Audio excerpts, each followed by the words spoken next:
My name's Lee Robb. I'm the curator of the Perth Institute of Contemporary Arts, otherwise known as PICA.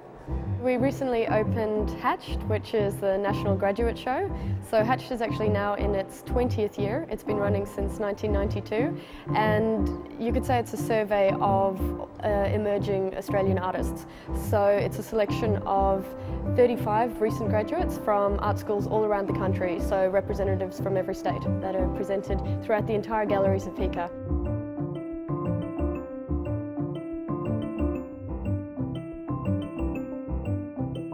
The artists in Hatched, in particular for this year, are wrestling with ideas around social, political, environmental issues. They're also looking at what it means to exist in the digital age, but also showing that contemporary art can still be a space of social reflection.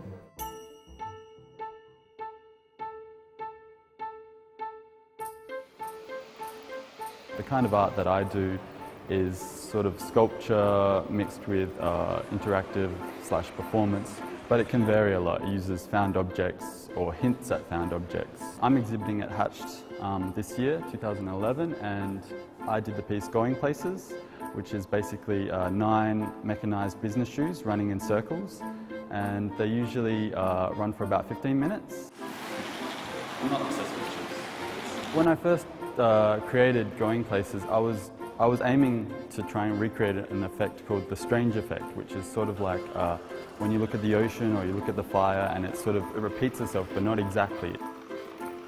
That's what I really tried to develop with this piece, is that sort of hypnotic state, staring at shoes going in circles, yeah. I think a lot of these works are really meditative, and they've created spaces for meditation, which I found quite interesting. In Bruce Reed's work, he's created a sort of chapel within a chapel, and there are other introverted works, painting works, which deal with the unconscious and how through painting you can tap into the unconscious. And these are long-standing interests of artists, but are constantly being renewed.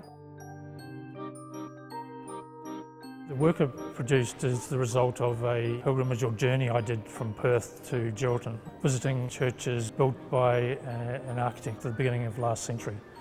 In a sense, I've created a small chapel, and it has within it St. Anthony, which is the patron saint of lost things.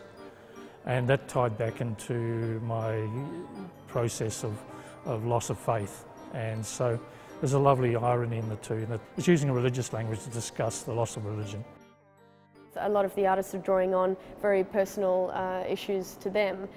The work of Ryan Presley, who was born in Alice Springs and talks about coming both from an Indigenous background and a European one. He's recreated a $10, $20, $50 and $100 note, and he's represented important leading Indigenous figures that have shown strength and courage, and replaced all of the motifs with Indigenous motifs that come from some of the art practices from the areas that those figures come from.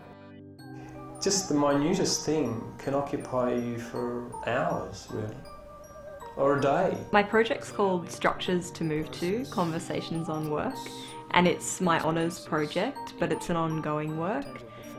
It's a series of video portraits where I've interviewed people about their paid work and how it helps them to attribute meaning or purpose to their lives. I'd like to think there's a purpose for me being here.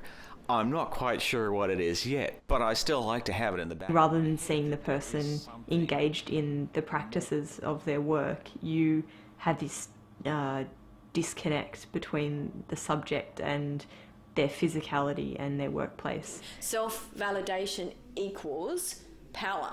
So this year we're really pleased to present for the second year the Dr. Harold Schenberg Art Prize, which was for $35,000, and that went to Chloe Hughes. It was totally unexpected. I just was pleased to obviously have had the opportunity to be in the exhibition, and then had the pleasure of being awarded this prize as well. It's an important award. Obviously it's quite a substantial award, which hopefully goes towards the development of their career as an artist, and actually allowing them to transition into a professional art career. It just reminds me that this is worthwhile and it's achievable, and I don't have to spend so much time questioning myself, but rather just spend my time making the work and moving forward with my practice. By having been in Hatched, in many cases that's a great start on an artist's CV. It's prestigious and it's a competitive process, so it really is a representation of some of the most outstanding art students or recent graduates in the country.